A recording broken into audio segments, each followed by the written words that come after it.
When I was building the lathe, I had some testings and I had this piece which almost looks like a Christmas tree already. So I'm just going to be refining that and I'm going to be making a Christmas tree out of this. And also, this video is not that detailed because like I wasn't planning on making this a video, but I really like the end result, so I just want to share it.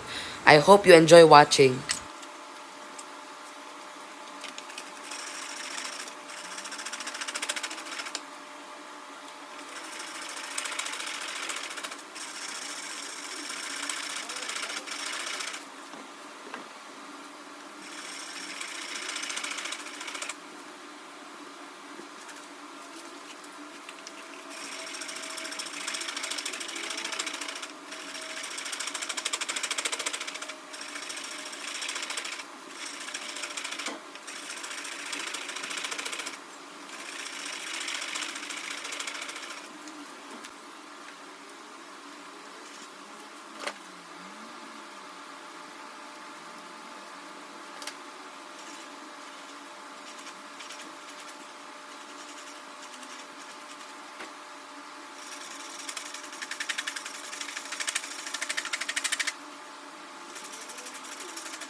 So next, I just cut it off and then I drill a hole roughly in the center and add a dowel and then add another circular piece of wood as like a stand.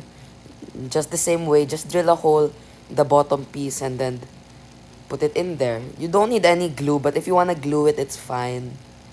And yeah, I hope you enjoyed this build, guys. Bye.